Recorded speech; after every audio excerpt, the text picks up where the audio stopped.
the second part, I have to say, being beaten up by Ray Fiennes was pretty fun. It wasn't always comfortable, but it was fun. I enjoy scenes like that where I get slapped around a bit. It's quite fun. Yeah, so that was good. That was definitely a highlight. Being on the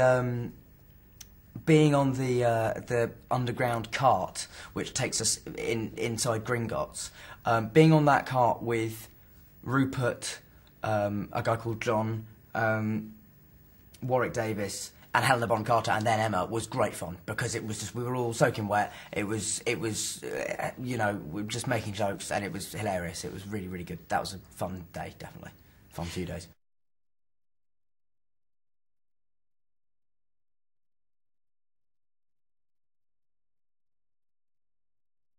Weirdly enough, the most emotional shot of the film was probably the last one, which was not an emotional scene, but it was a scene where literally, it was a shot of me jumping into a fireplace at the end of the Ministry of Magic chase scene, and then after that, that was our last shot on the film, and so that was how we ended it. I think the other emotional scene in this film is the one that I've been most looking forward to as well, was the scene where I walk into the forest and suddenly I see my parents and Sirius and Lupin standing in front of me, and that was an emotional scene, also because Gary came back for it, and you know, and also because, you know, Adrian and Geraldine, who play my parents, are wonderful, and I'm in a way, personally, why I'm so sad they died is that I would have loved to act more with them.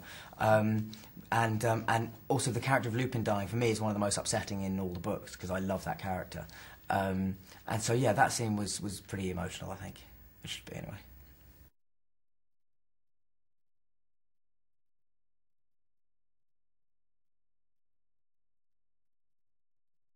Fight for your life, I suppose, would be one of the main themes. It's a battle to save Hogwarts. It's a battle to survive. It's a battle to see the next morning. That's kind of the thrust of most of the film. And also it has all the Harry Potter themes of, you know, friendship and all those things, and how tested that can be. And, you know, in this even more extreme situation, how much these 3, 4, 5, you know, the whole school relies on each other, and that's what I love about it. It's about communal spirit. And surviving.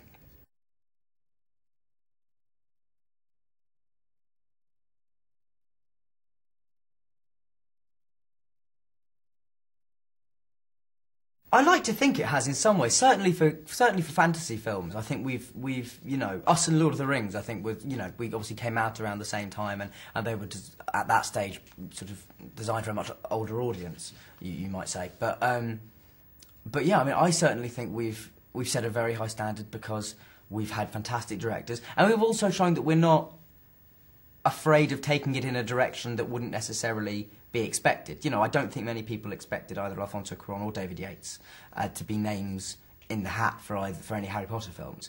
But, you know, thanks to our producers, who have had the courage to say, you know, this guy could make an amazing Harry Potter movie, it's set us apart slightly from other fantasy films. I think we're really, really interesting. We have fantastic actors, and also, I mean, what sets Harry Potter apart from other entertainment is just the fan base, ultimately, is so vast and so supportive that yeah, I mean, it's hard for other things to compare for it. But you know, but obviously now there's films like Twilight and the Narnia films that all came out, and you know, and they're doing well as well, and brilliantly in Twilight's case. But I think Harry Potter manages to combine an innocence and an Englishness with an edge you rarely see in sort of supposedly children's films.